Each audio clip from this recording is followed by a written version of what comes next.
Narcissus, the boy who fell in love with himself. Have you ever come across the beautiful flower with white petals and a shimmering golden centre known as the Narcissus? Or have you ever shouted in the mountains and been surprised when your own voice shouted right back? Well, I'm here with a Greek myth that unveils the mystery behind the very first Narcissus flower.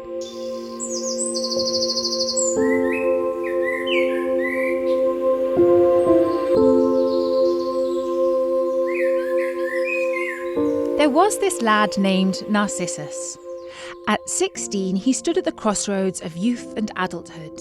And my, he was a good-looking boy. The gods had blessed him with such good looks that flowers would twist and twirl to watch him wander by, and even the breezes couldn't help but spread tales of his captivating charm. A blind, old and insightful seer, Tiresias, once made a curious prediction about him. He'll live a long life, unless he comes face to face with himself. Quite a riddle, right? What do you think he meant by that?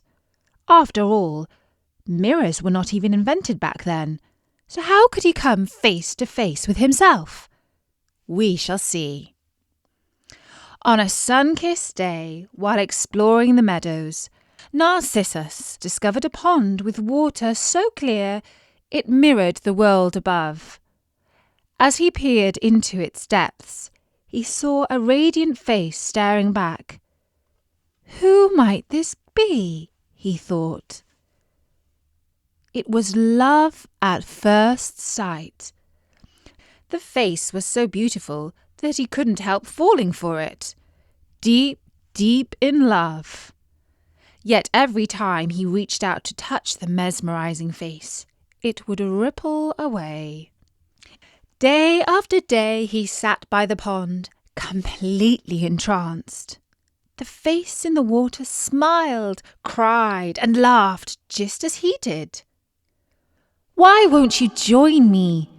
He often wondered, not realizing he was admiring his own reflection.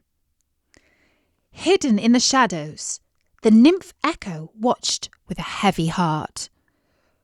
Once a chatterbox, now the goddess Juno had cursed her to only echo the last words she heard. That was why she was called Echo, right? She wished to call out to the beautiful boy, but all she could do was repeat his sighs. When he lamented, "Oh, I'm in love," she'd echo, "In love." And when he said, "I'm so smitten," she would echo back, "So smitten." But here's the twist. Narcissus wasn't talking to Echo when he declared his love. He was enamoured by his own reflection. And when he heard Echo's reply, he believed his watery twin was responding. And poor Echo thought that he had fallen in love with her.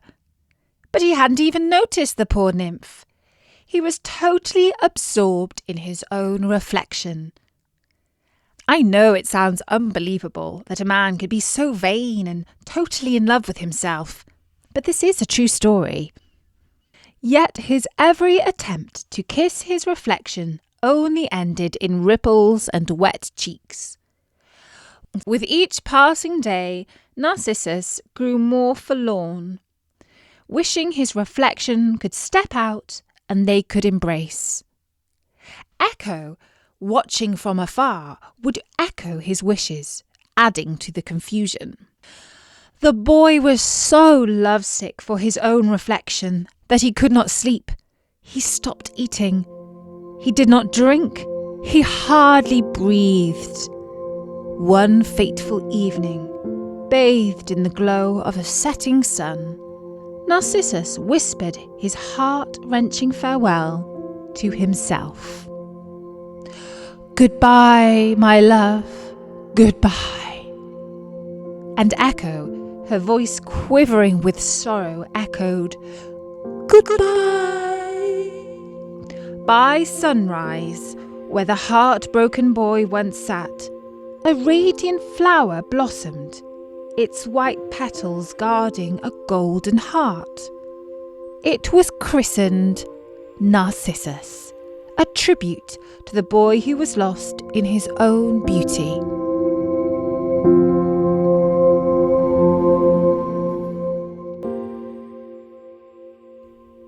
What a mesmerising tale, right? The story of Narcissus is an age-old reminder about the dangers of being too self-absorbed, and it's thanks to him that we call someone who thinks too highly of themselves a narcissist. If you meet one of these people, don't be like Echo and just repeat back everything they want you to say. Narcissists can be very controlling. If you can, avoid. That's my advice. And next time you see a narcissus flower or hear an echo in the mountains, remember this tale and the importance of loving others and not just ourselves. For now, from me, Natasha, bye-bye.